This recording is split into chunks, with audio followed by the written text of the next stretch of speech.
into this stuff. Yeah. In about 2006, I started really getting interested in the YouTube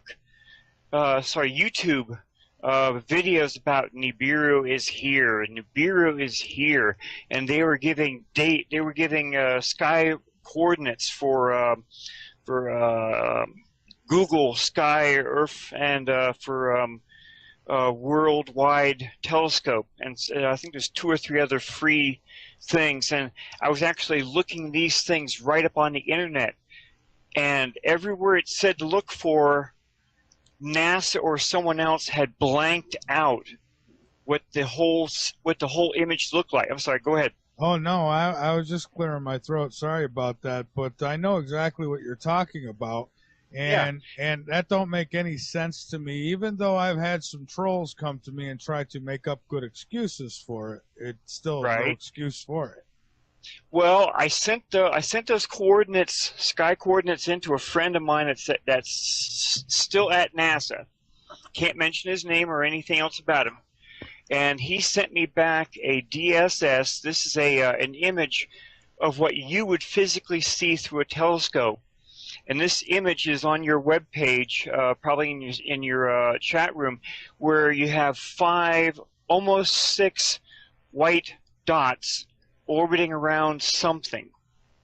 Okay, that really kind of set me going here. Okay, cool, because everything I mostly had read or heard about brown dwarf stars said a brown dwarf cannot be seen unless you're using infrared or microwaves. Now, let me give you just really quick a good argument that somebody has made with me. Somebody who I've classified as a troll. Don't get me wrong, but Sure. they did bring up one good point, and that is even an object that you would need infrared to see, if it got close enough, once it got close enough, like even like near where Jupiter is, I mean, we could see Jupiter because light reflects off it. So if it got Sure. close enough, we'd be able to see it, right? Yes, and it really works for something solid that had physically come into our system. Okay. Now we're stepping into a different part here. We're going to be talking about Nemesis. NASA actually imaged a lot of this stuff back in 2007, 2008, where they actually have a infrared image of our brown dwarf companion to our sun. It's called Nemesis. Nemesis has its own little system. Its system has 7 planets. Believe it or not, it does. The brown dwarf system, being a companion to our sun, orbits around our sun over a long period of time, like 26,000 years, as it makes one complete orbit around our sun. Its 7 planets, only a few of those planets actually interact with our solar system. 2 of them that I know of right now is Nibiru, is planet number 6, and Sedna is the outermost planet of Nemesis. Sedna has been actually being seen on several astronomy programs. I use astroviewer.com. And in AstroViewer, I took several of the images and I sent them to your show so the visitors and listeners can actually see what AstroViewer shows. It shows that Sedna has a massive orbit all the way around our system, and our system is down towards one corner of Sedna's orbit.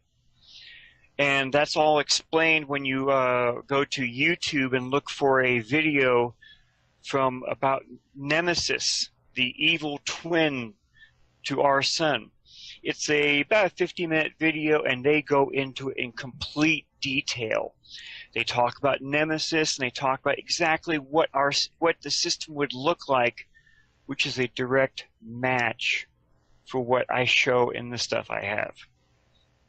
Fantastic. Now I've seen the picture with the objects that you were just talking about, and that is up on the website, so everyone can go. If you're in the chat and listen page, where it's probably where you are, if you're listening, then scroll down. You'll see a picture slider, and those pictures are in that slider for you to check out. Now, how do we know what that is? What that's a picture of? How do we know? Okay. All you see in those pictures is the orbit of Sedna. Sedna has a tremendous orbit, and it's virtually round. The only thing that will give it a round orbit is if it's orbiting around something. So something is missing right in the middle of that orbit. Another group made created a PowerPoint slide set of 8 slides a while back in 2009. Can't mention their name, from leaked information from NASA. And in those slides, they show the 6 planets which orbits around Nemesis, the brown dwarf. And 1 through 8 takes you from 2009 till December 21st of 2012. As of 2012, Nibiru, which was planet number 6, was only about 20 AUs. That's astronomical units, which is like from the Earth to the Sun, 93 million miles for 1 AU. And it said in there, it projected that Nibiru would be that far away as of December 21st, 2012. So if you take that image right there, put that within, I'm going to try and have that done pretty soon, and it will clearly show all 7 planets in this one system. Now I'm looking at the pictures now as they slide through, and so these graphs who made these graphs with the orbits and such? Those were made by another group, which I can't get into, okay, because stuff was created by them. That's fine, but you know who created them, though. Yes, I do. Okay, good. And they clearly show all the planets orbiting 1 through 8. You can clearly see all 6 planets as they slowly orbit around Nemesis. Now, for them to know that as well as they could to create what they had, they got fantastic information from NASA. And the person at NASA doesn't want anyone to know who that person is. So our governments around the planet have known about this since at least 1954. President Eisenhower made a big mistake back then. He personally invited the Bishop of Los Angeles, Francis M. McIntyre, to be his spiritual advisor at a very secret meeting down in what used to be called Muroc Airfield. It's now called Edwards Air Force Base. That is where Eisenhower met with a hand-picked Western team of scientists. They met with 3 alien races they had set down.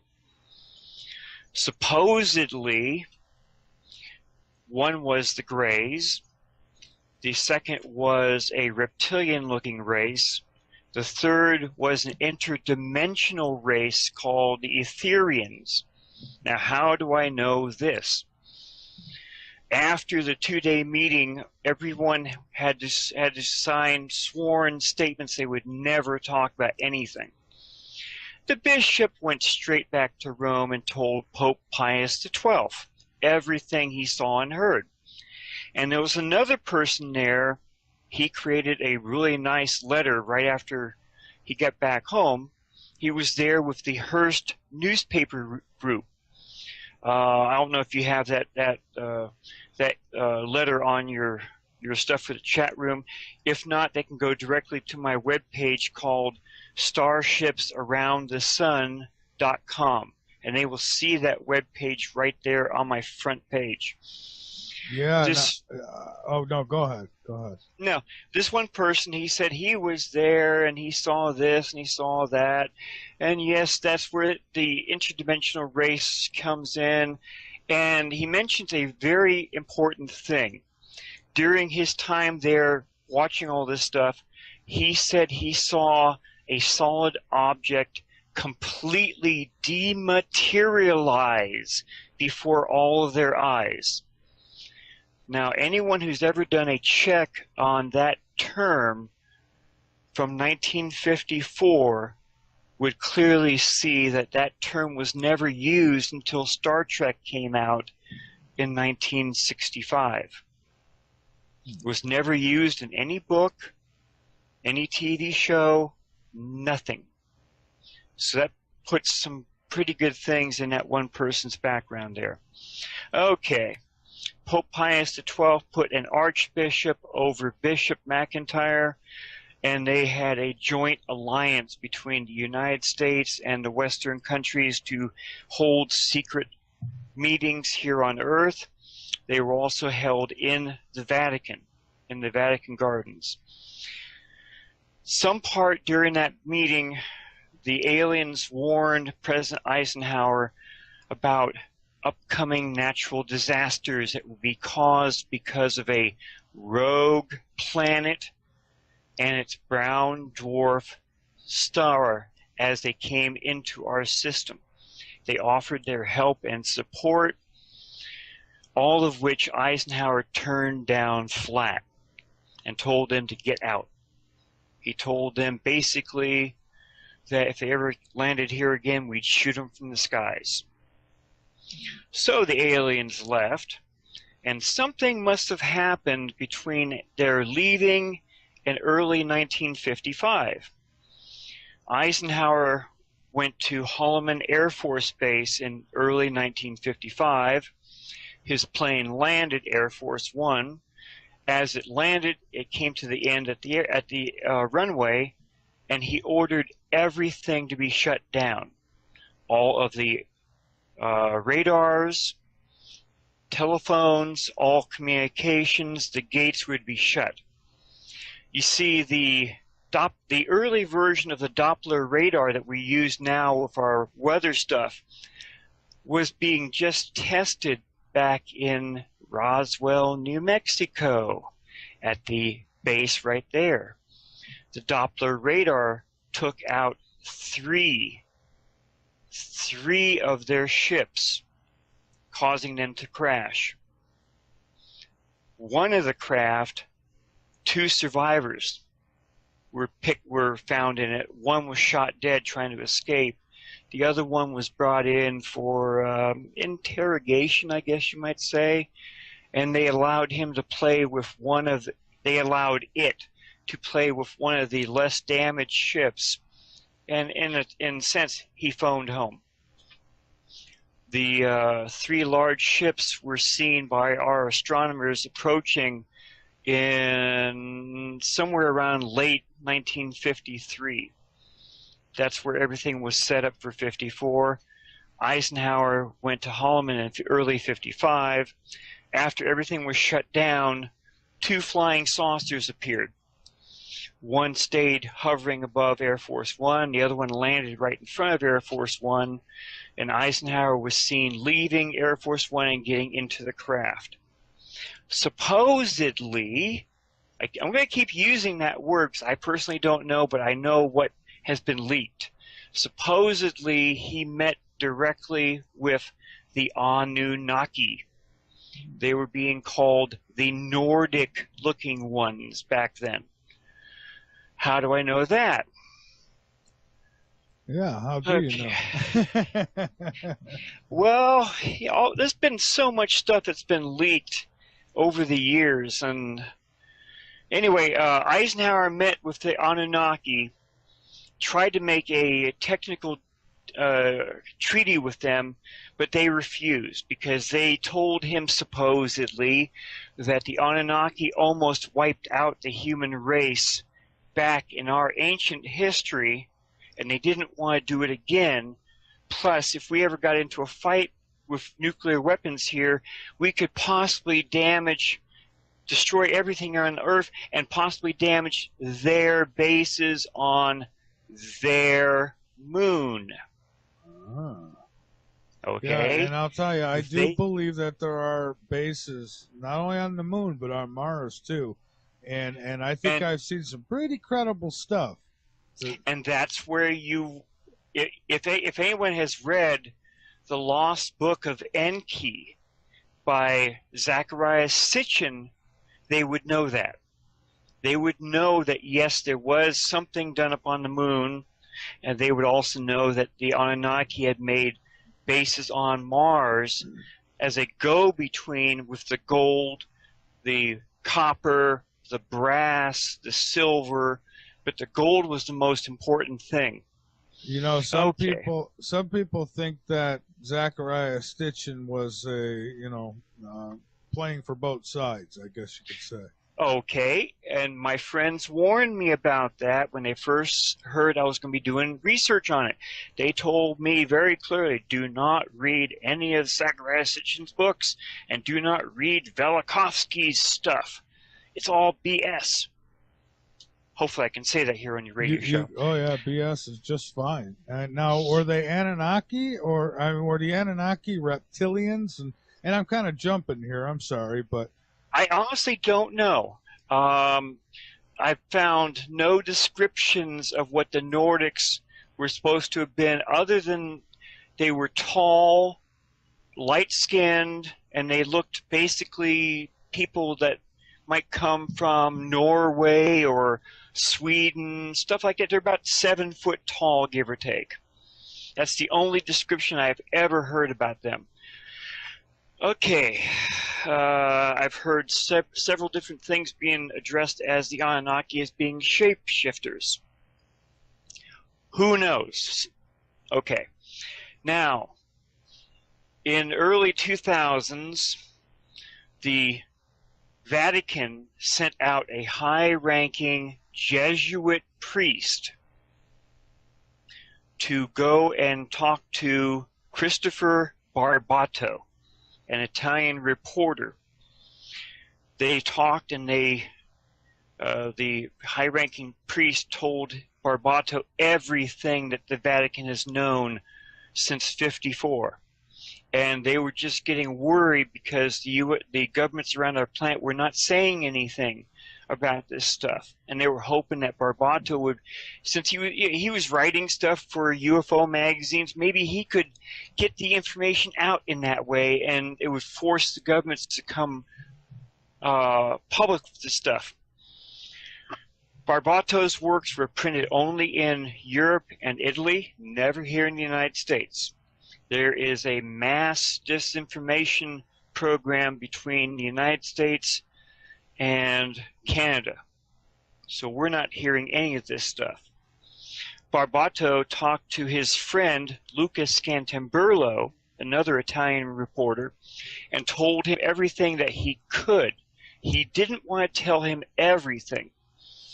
Lucas Scantamburlo did some reporting and checked out everything, and then he did his own articles. Project Camelot, which some of your listeners probably know about or don't know about. Sure. They have YouTube videos up under that name, and they went to Lucas Scantamburlo, and he actually did a 2-hour video for them called The Return of Planet X. You can find that on YouTube, and if you click down after it says Show More, you'll see his webpage on Project Camelot.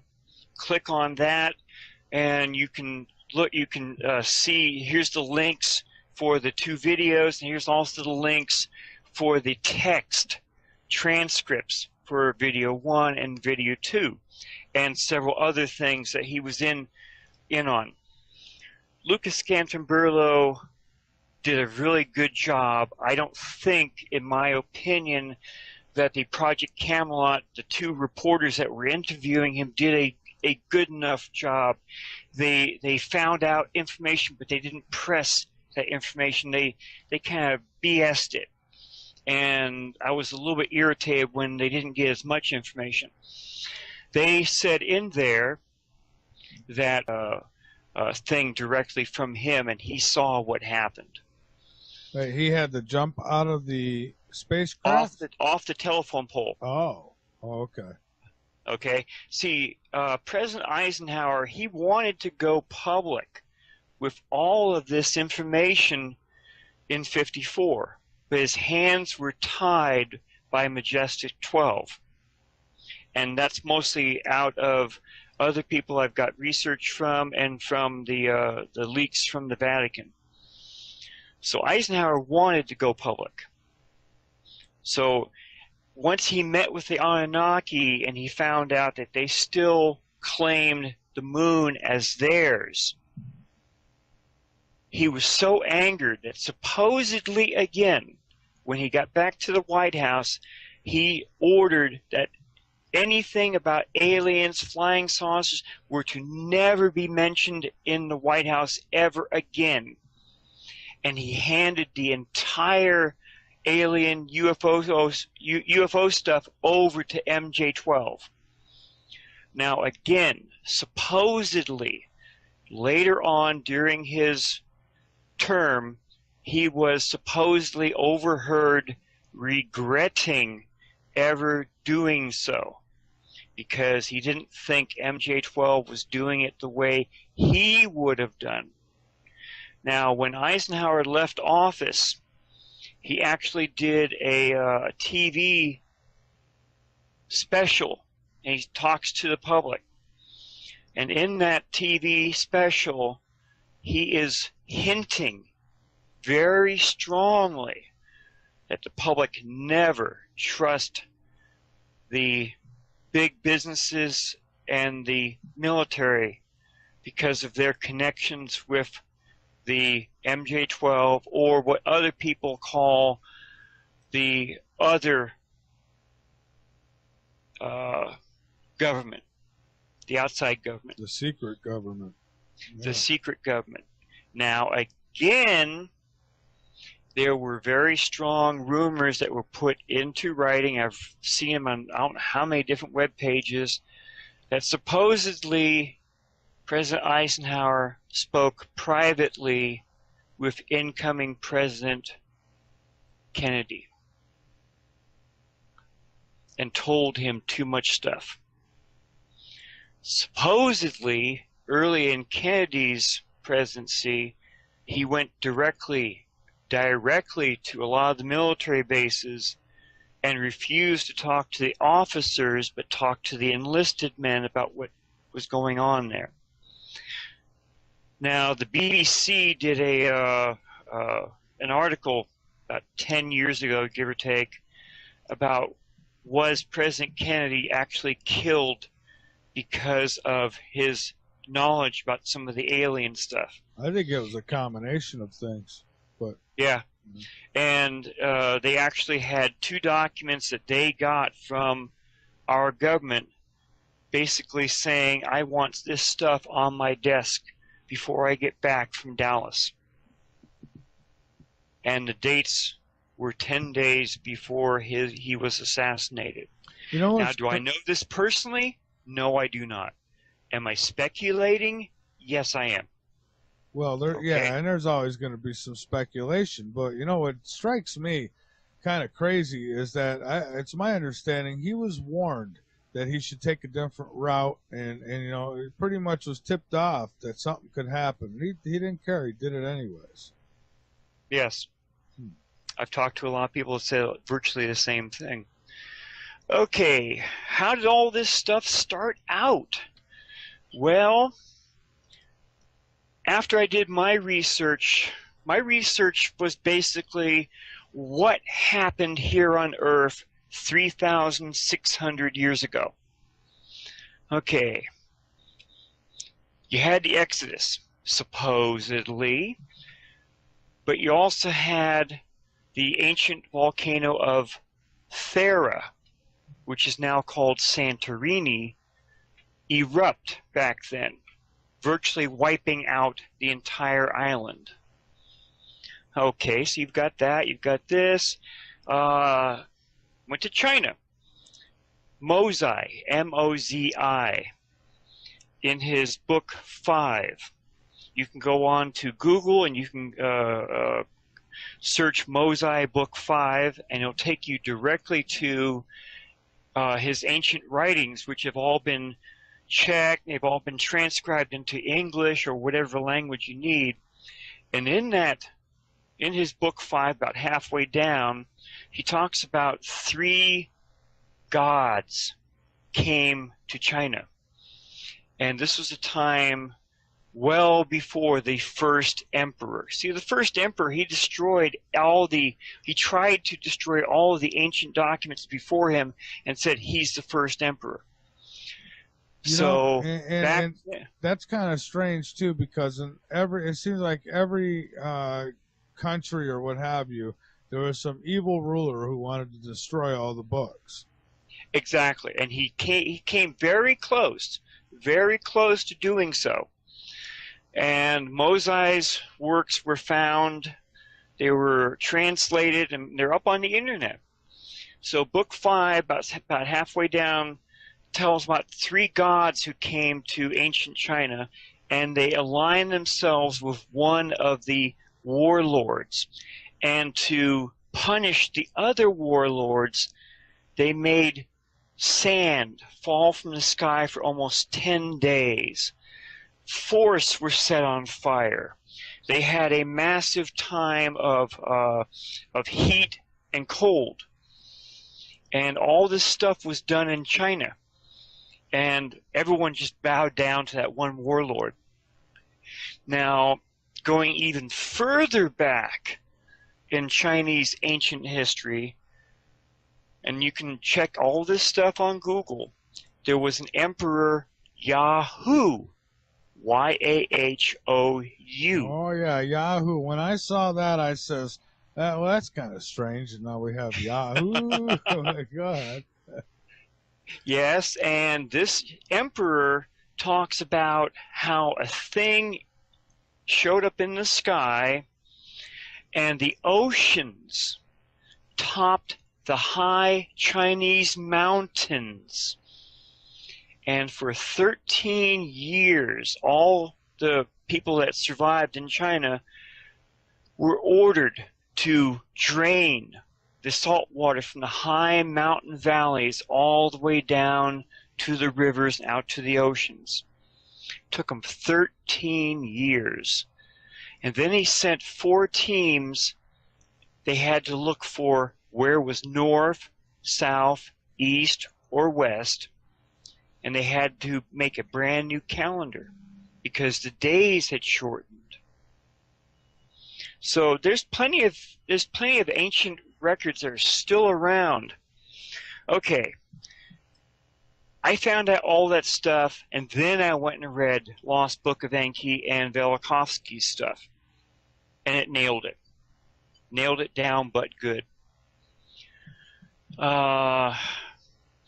Nibiru supposedly was going through our system for uncounted centuries until it accidentally got too close to a planet that was in the orbit where the asteroid belt is now. It used to be called Tiamat. And one of Nibiru's moons... I'm sorry, go ahead. Oh, no, I was just saying, I was like, well, I don't know if it was an accident or not, but... Well, according to the Lost Book of Enki, and because my research, I just jumped right in line with Zecharia Sitchin. Lost Book of Enki tells it very clearly that during one of these very, very, very rare occurrences, the 2 planets got too close to each other, and Nibiru, one of Nibiru's moons smashed into Tiamat, breaking it into basically about 2 pieces. Small amount became the asteroid belt. The larger amount was kicked into a lower orbit, which is where the Earth is right now. One of Tiamat's moons followed what was left of Tiamat and became our moon right now. That is why the Anunnaki claim it, because they know how it happened and when. Okay. So they came here to Earth basically about 450,000 years ago. They were looking for gold to fix their atmosphere because it does a certain thing to the atmosphere. So they came here, they found it, but the Anunnaki did not like working with their hands here on Earth to dig up all the stuff. So they decided to create a worker race, not a slave race. Very clear, Lost Book of Enki says under Anunnaki law, slaves were forbidden. So is that where this particular information comes from? From the book? Yes. Okay. The Book of Enoch, tablets 9 and 10 go into great detail about how they were here on Earth, and because of a very rare alignment in our system of the 7 from the Earth out to Pluto, it altered forever Nibiru's flight path through our system, bringing it closer to Mars, also bringing it closer to the Earth the same way. The first time it went through, it caused a tremendous amount of damage.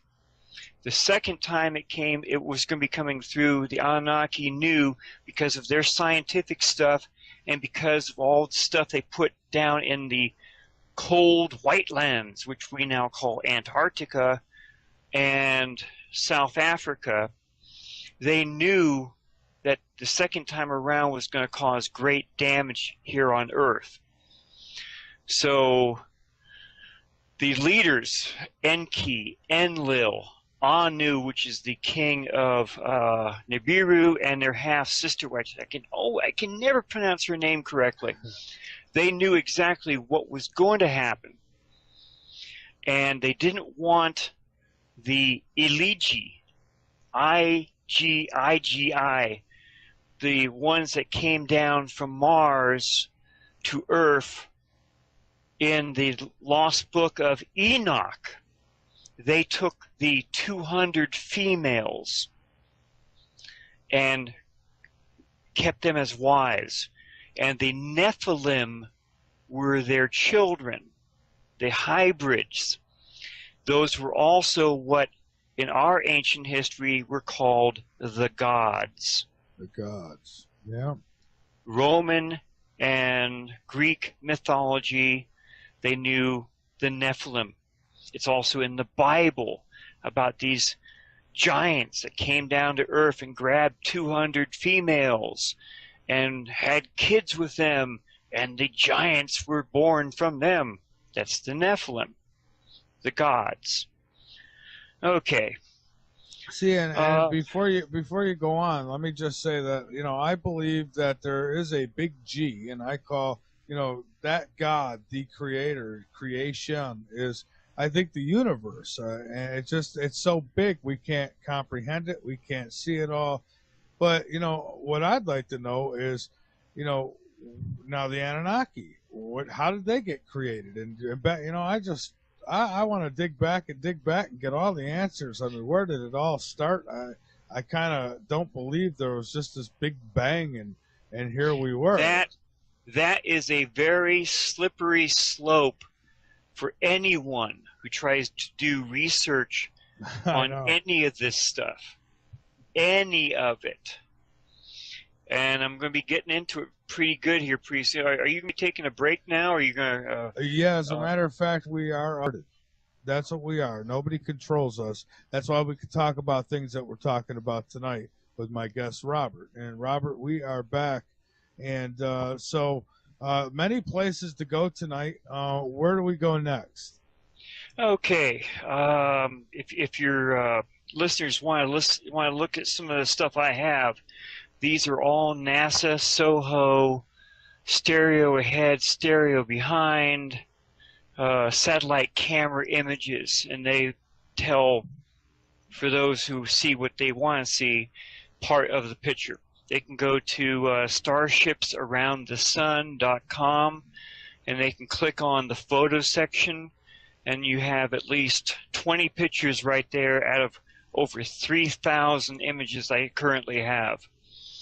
Okay, don't want to get you too tied up here for just ancient history, but the Anunnaki are clearly in our ancient history. The Anunnaki, people did many wall covering type things.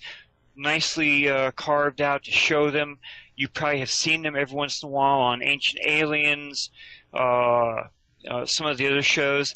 There's one image, which I didn't send to you, and I'm sorry I didn't, of an Anunnaki carved onto this one piece, and he's pointing towards something up in the right-hand corner. But right on his chest is a beautiful cross, and it's a special-looking cross. And I had to research the heck out of that, and it's called Cain's Mark. That's what it's called. It's called a cross within a circle, and it has a certain shape and everything to it. Oh, all right. That is somehow linked to the Vatican. Back in the 1100s, the Vatican told the people that became the Templars and the Hospitallers to use this certain image on their shields and on their clothes. So they went to Jerusalem, they went digging around, and about 8 years later they came racing back to Europe, and they were extremely wealthy. They found something there in Jerusalem, call it the chalice, the any of the different things you might think of from religious type. My mind's going blank on a couple of names right here. The Grail, the Holy Grail, and some other stuff. They became exceptionally wealthy, and their knights went around, did this, did that, did that. They went down to Malta, which is my wife's parents' place of birth. We just recently went there early June. That's why that cross, Maltese cross, was stuck in my head. So when I saw this wall carving, I said, whoa, that just like I know what that is. So I went and researched it down, and the Knights Templar and Hospitallers spread that all around in Europe there, the different groups. And as it turned out, from the Hospitallers, the Templars and the Hospitallers, other groups were formed. The Illuminati, the Rosicrucians, the Freemasons. And then it takes you off into a tear completely different, but talks more about what that, in my opinion, the Grail is a bloodline. And that's what so many shows have been talking about, one way or the other. Is it a bloodline, or is it actually the Holy Grail? Okay, my opinion, it's a bloodline. It's the Anunnaki bloodline. Would that be, you think that would go right with queens and presidents and all that? Yes, it would. Also with Oak Island. Because all the Templars were not killed. Some of the shows say, they were all killed, don't worry about it. No, no, no, no. Some of the Templars went to other countries which were against the Vatican, and they became part of their knights. Or they went to Scotland and actually helped the Scots get their first freedom with William Sinclair at that one church, at St. Clair's Church over there in England. Okay, so I know that that's there, because I've had to research the holy heck out of it. So all this stuff goes down to basically around 1558 to 1600 BCE. What happened then? Well, you had the Exodus. The Bible's never pinned down a date. I have. The Colburn has ancient manuscripts which were hidden up until the 1100s AD. And in there, they have other accounts from an Egyptian scribe, a highly trained Egyptian scribe called Ipuwer, I-P-U-W-E-R. And in there, he tells exactly what happens during the exodus of the slaves and evildoers. Because during that time, the destroyer, was in their skies for almost 10 days. The ancient Egyptians called the destroyer and also the doom ship, otherwise Nibiru. It rained fire from the sky, it did this, it did that, it caused these plagues to happen, and oh, by the way, rocks falling from the sky caused the destruction of the palace of the pharaoh and killed his firstborn. So are you then saying that Nibiru and Planet X are two different entities? Because if you are, no. Oh, because I got to thinking maybe Nibiru was like letters on the side of some giant mothership. No. And that has been part of the misrepresentation and misunderstanding all of this. Nibiru is the planet of the crossing.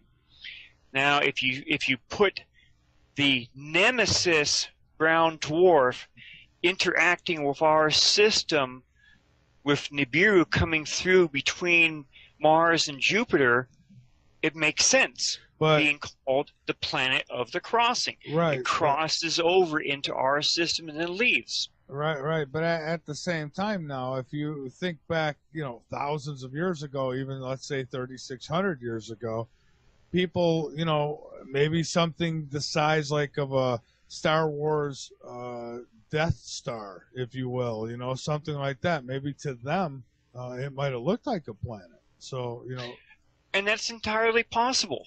I just know that they called it the Destroyer. And they had been calling it the Destroyer for thousands of years before 1558 BC. Well, that's what's important, the fact that it's called the Destroyer. I'm sure it's got its name for a reason. Yes. And all this stuff is happening, but it's nowhere in Egyptian history. And why is that? Because the Hyksos were in charge of Upper Egypt from the 12th Egyptian dynasty to the end of the 17th Egyptian dynasty. They were kicked out somewhere between 1558 and 1600 BCE, and the first Egyptian pharaoh to reunite Upper and Lower Egypt was Akhmos I. And this is a name that's not even Egyptian. It's almost Hebrew. Akhmos, or Akhmoses, which is getting some other stuff put in here too. I have to try and stay away from all the other stuff just so I can tell the story here. Okay, during the time of all this major stuff that's happening, the slaves and evildoers and a huge amount of Egyptians took off out of what's called Avaris, which was their the Hyksos capital.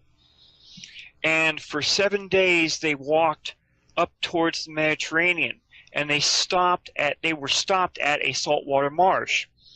It was too deep to go through, and they knew Pharaoh was coming after them. And Pharaoh did go after them. Pharaoh grabbed all of his troops and took off, went from town to town.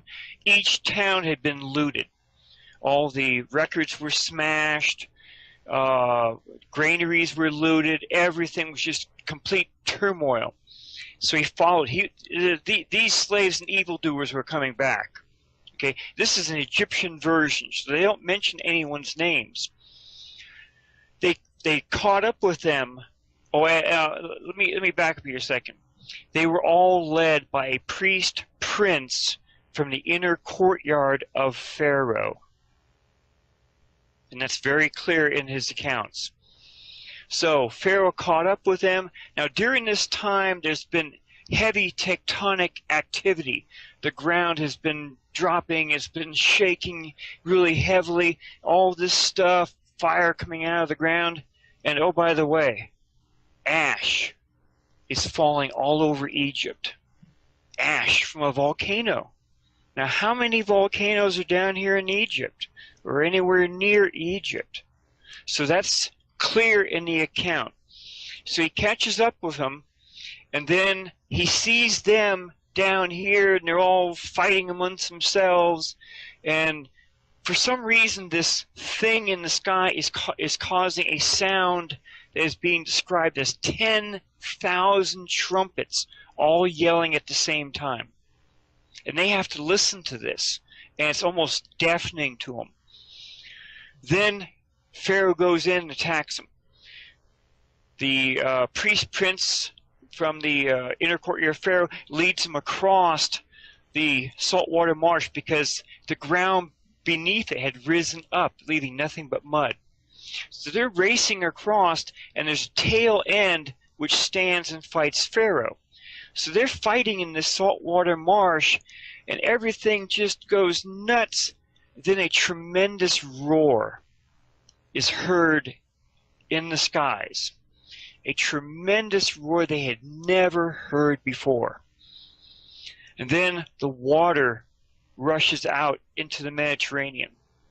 That tells you a tsunami is coming. If anyone remembers 2004, when the big tsunami hit most of Sumatra and stuff, that's exactly what happened. So this tremendous roar stops them. Now, Ipor doesn't say how long they were stopped, when did they get back going, or what. All he says, here's this gigantic tsunami coming in and just washes Pharaoh and these hind people that were fighting, just washes them all away and floods most of Egypt. That's how big this tsunami was. Now, what would cause a tsunami back then? The eruption of Thera up in the Greek islands. Its tsunami just washed right over Crete and almost destroyed everything that was there and pushed the palace of Knossos almost, I guess, 20 or 30 feet from its foundations. Okay? That's the only thing that marks that date in time, between 1558 and 1600 BC. Go on Google, do a search on it. Almost everyone says that same time period.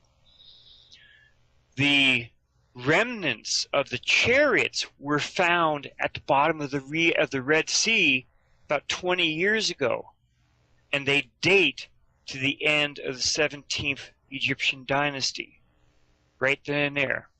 Ahmose I was pharaoh in 1550 BCE. There's another thing your listeners can go dig up. It's called the Tempest Stele, S-T-E-L-E, of Ahmose I. Now, this stela, Ahmose had ordered being built to commemorate everything he had to rebuild in Egypt. So many things were destroyed or undermined, and it's all in hieroglyphics. And oh, by the way, the pyramids had collapsed. In Egyptian hieroglyphics, the pyramids had collapsed. Anyone that looks at the three pyramids down there, they all should be wondering why the outside stuff is not there, and only one of them has stuff way up there at the very top. Well, I'll tell you another question I got about those pyramids is, why are there pyramids, what appear to be pyramids on Mars as well, that would almost match what we've got here on Earth, right? An excellent question. If supposedly they are pyramids. And if they are, and NASA hasn't been telling us, just like that face that was seen on Mars, and they went back years later and they took another picture. Nah, don't worry, that it was just a fate. It was just a funny trick of light on that one day. But there is a big base up there, and I know it's there. I've seen the pictures of it. I've read remote viewer Dr. Courtney Brown's account of it. Oh, yeah, we just had him on, I think a week ago. He is fantastic, and I'll be getting back to him in a little bit. Anyway, so Nibiru was here between 1658 and 1600 BCE. No ifs, ands, or buts. Now we race to the future. Eisenhower met with them in 54, 55. Supposedly the All the secret meetings are still being held. The Vatican knew everything about it. All the popes knew it after Pope Pius XII. The next pope, right after Pope Pius XII, was talked about that he was actually dealing with the aliens even then, but he wanted to keep his arms away from them, keep them separate. So the Secret Service, being part of the Vatican, their own version, kept him away from a certain area, and it knows exactly where to look, and it finds it. It finds a heat signature which is between 4 to 8 times the size of the Earth. And someone at NASA says, hey, let's do a news conference real quick. We have to talk to those upper people. So they do a news conference, and they tell several different major papers, and they, boom, it's right there. Several days later, NASA says, no, that wasn't what happened. Don't worry about it, guys. Sorry, we made a mistake here. We didn't see anything out there. So it was all retracted. It always is, right? Yes, but in private scientist type stuff, here's this little part here saying we've sent these 2 probes out, and they're being diverted to look for this, and it's actually showing Nibiru and its dwarf star, and it's showing all this different stuff, and it was shown in different things that were just leaked over the years. Okay, NASA put up several different groups to work on this stuff. One of the famous scientists was Robert S. Harrington from the Naval Institute, and he led his own group. I don't have the names of all the people that were in his group, but I have some possibilities. And the two, okay, Robert S. Harrington had a falling out with NASA. It's very clear. And he was going to go public with everything he knew.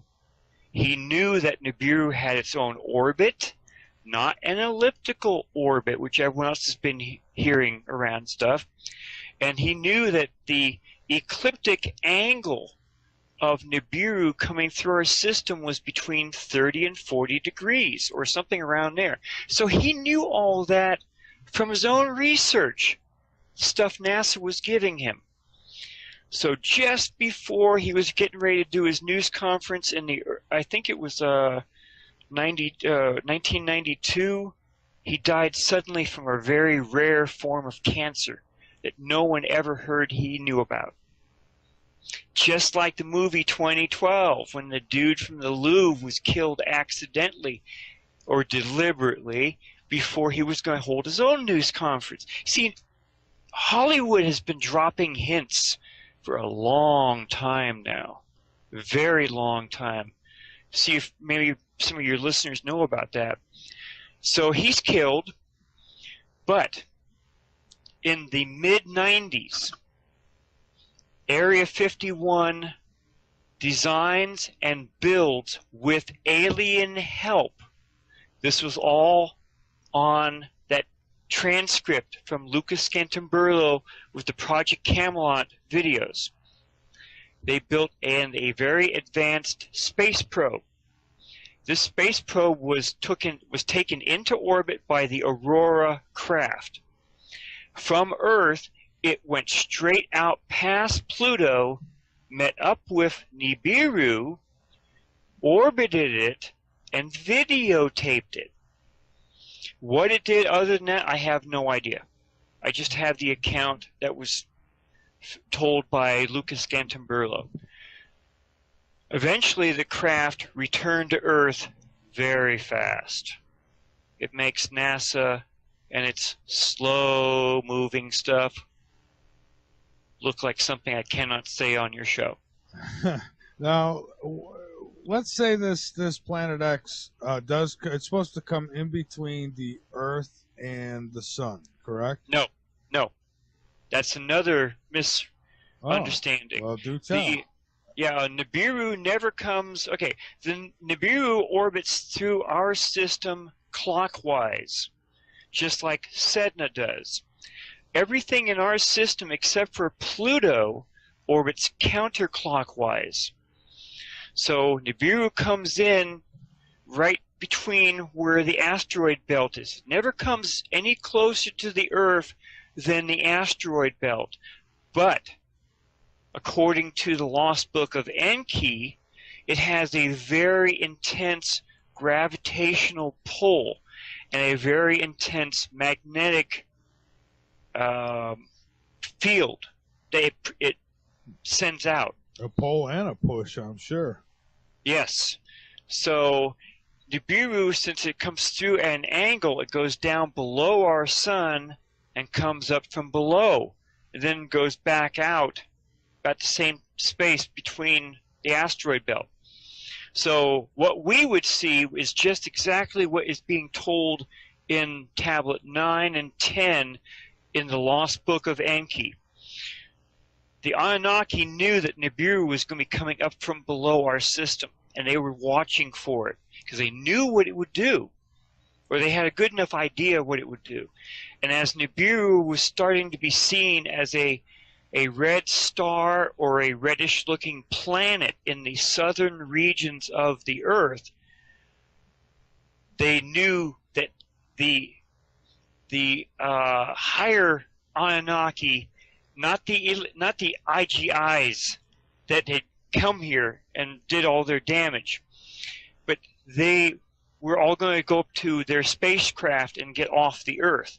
See, Enlil knew exactly what would happen, but he thought he had a good idea here to not only erase the humans, and he had a racial hatred against the humans, even though he married one and had sex with several, just as Enki and a whole bunch of the other Anunnaki did. He had a racial hatred against us. Very clear from the Lost Book of Enki. Nice. So he wanted nothing to be told to the humans or anyone else, and he made Enki, their half-sister, swear to it. Enki went beyond his bounds and went to what's now called Noah. And that's the other account I sent to you. That's also found in the Kolbrin, telling how Noah was told through a reed, a wall during it, and he thought it was a dream, supposedly, and told him exactly what to do and where to build the ship. Now, just like in the movie 2012, he knew that the ship had to be built way up in the mountains because the water would come up to them. And all the dimensions are exactly as everyone has found in the Bible. Cubit by cubit. No ifs, ands, or buts. But he details very clearly how the ark would be built. It has 3 decks. The heavier animals were on the lower deck. Birds and bird fowl type were on the second deck. And each deck was divided between, so, making it like 6 decks right there. The third deck had the king, his personal family, and it just goes right down the line telling he had this person, that person, all the way.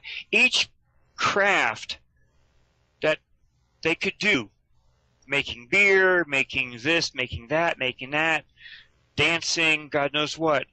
They grabbed one person that was a specialist in all of this, and they were to be on board the ship. They also allowed to have the last, I think it was 6 strangers that were anywhere near the ark before they closed the doors.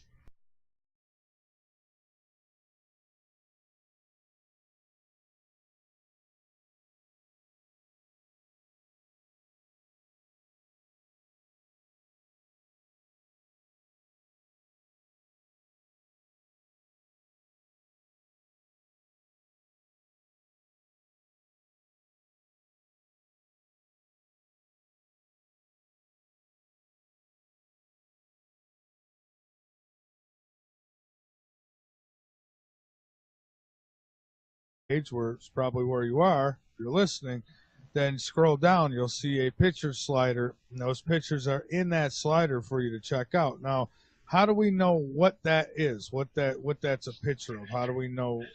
Okay. All you see in those pictures is the orbit of Sedna. Sedna has a tremendous orbit, and it's virtually round. The only thing that will give it a round orbit is if it's orbiting around something. So something is missing right in the middle of that orbit.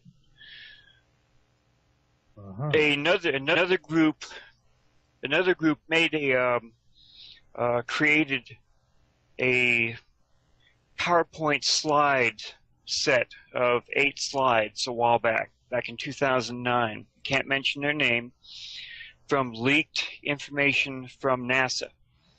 And in those slides, they show the 6 planets which orbits around Nemesis, the brown dwarf. And 1 through 8 takes you from 2009 till December 21st of 2012. As of 2012, Nibiru, which was planet number 6, was only about 20 AUs. That's astronomic units, which is like from the Earth to the Sun, 93 million miles for 1 AU. And it said in there, it projected a period of time like 26,000 years as it makes one complete orbit around our Sun. It's 7 planets. Only a few of those planets actually interact with our solar system.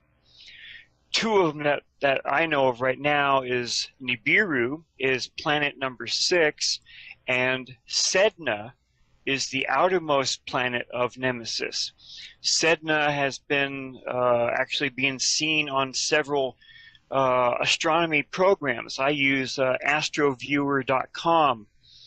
And in AstroViewer, I took several of the images and I sent them to your show so the visitors and listeners can actually see what AstroViewer shows. It shows that Sedna has a massive orbit all the way around our system, and our system is down towards one corner of Sedna's orbit. And that's all explained when you go to YouTube and look for a video from about Nemesis, the evil twin to our Sun. It's about a 50-minute video, and they go into it in complete detail. They talk about Nemesis, and they talk about exactly what the system would look like, which is a direct match for what I show in the stuff I have. Fantastic. Now, I've seen the picture with the objects that you were just talking about, and that is up on the website, so everyone can go. If you're in the chat and listen page,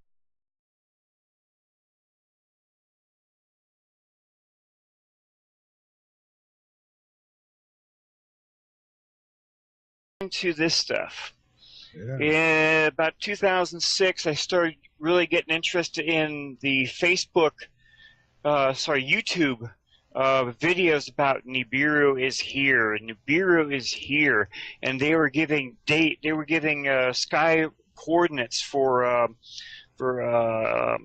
Google Sky Earth and for Worldwide Telescope, and I think there's 2 or 3 other free things, and I was actually looking these things right up on the internet, and everywhere it said to look for, NASA or someone else had blanked out what the whole image looked like. I'm sorry, go ahead. Oh no, I was just clearing my throat. Sorry about that, but I know exactly what you're talking about, and that don't make any sense to me. Even though I've had some trolls come to me and try to make up good excuses for it, it's still no excuse for it. Well, I sent those coordinates, sky coordinates, into a friend of mine that's still at NASA. Can't mention his name or anything else about him. And he sent me back a DSS. This is an image of what you would physically see through a telescope. And this image is on your web page, probably in your chat room, where you have 5, almost 6 white dots that Nibiru would be that far away as of December 21st, 2012. So if you take that image right there, put that within, I'm going to try and have that done pretty soon, and it will clearly show all 7 planets in this one system. Now I'm looking at the pictures now as they slide through, and so these graphs, who made these graphs with the orbits and such? Those were made by another group, which I can't get into because stuff was created by them. That's fine, but you know who created them, though. Yes, I do. Okay, good. And they clearly show all the planets orbiting 1 through 8. You can clearly see all 6 planets as they slowly orbit around Nemesis. Now, for them to know that as well as they could to create what they had, they got fantastic information from NASA. And the person at NASA doesn't want anyone to know who that person is. So our governments around the planet have known about this since at least 1954. President Eisenhower made a big mistake back then. He personally invited the Bishop of Los Angeles, Francis M. McIntyre, to be his spiritual advisor orbiting around something. Okay, that really kind of set me going here. Okay, cool, because everything most of you had read or heard about brown dwarf stars said a brown dwarf cannot be seen unless you're using infrared or microwaves. Now, let me give you just really quick a good argument that somebody has made with me. Somebody who I've classified as a troll. Don't get me wrong, but Sure. they did bring up one good point, and that is, even an object that you would need infrared to see, if it got close enough, once it got close enough, like even like near where Jupiter is, I mean, we could see Jupiter because light reflects off it. So if it got close enough, we'd be able to see it, right? Yes, and it really works for something solid that had physically come into our system. Okay. Now we're stepping into a different part here. We're going to be talking about Nemesis. NASA actually imaged a lot of this stuff back in 2007, 2008, where they actually have a infrared image of our brown dwarf companion to our sun. It's called Nemesis. Nemesis has its own little system. Its system has 7 planets. Believe it or not, it does. The brown dwarf system, being a companion to our sun, orbits around our sun over a long